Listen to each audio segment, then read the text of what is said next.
pontie gi bucha go poni tiere omi paro mane ado wacho niya kes mar Oparanya wang'iye yo mopogore ahinya okatetea wach mibadhi nikech an ok ahero wach mibadhi nikech mibadhi go piny thiro dongruok sama noket ni Oparanya nigi kes cha yudo ka jo Kenya Kwanza gi jo Kenya Azimio ne laro Kakamega sama ker mar piny noseneno ka koro jorabuon gi bage nodwaro no kaw jowa ma waloya gi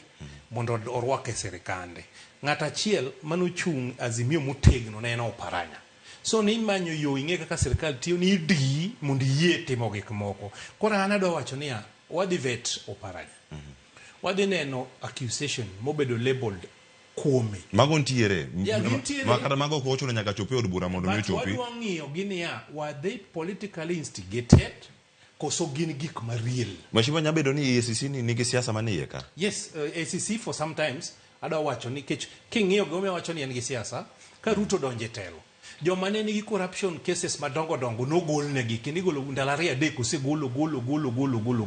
anaparo ni to some extent ACC ok tim tije kaka dwarore itiyo kode kaka seche moko kaka tool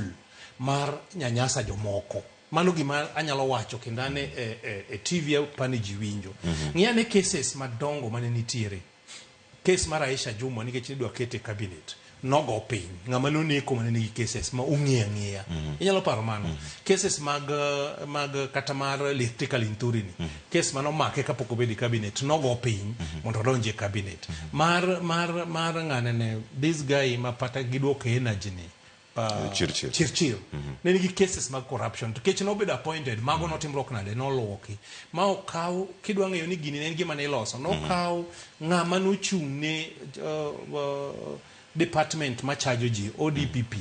dongi Maruto kane pok obedo president to ne wacho ni tiyogo kar mondo riembe nochako miye tich manyiso ni embe sama nodonjo notiyo kode mondo mi oluok go jomoko koro obedo rewarded masa nitie jok minyalo luoki mondo mi opuodh kodu gima wacho okadwa wuoyo ewi ng'ato nikech okana nikech mane gima osebedo katimore kalore kod explanation memiyo wasani an gi geno niya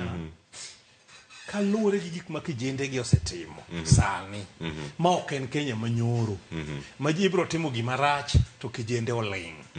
wadwaro ni chakre sani kadhi mbele etimo gima owinjore to kok itimo gima owinjore to wasalimia yi wamusi kata oluwo kit wang'eni ni kwelo to wamusi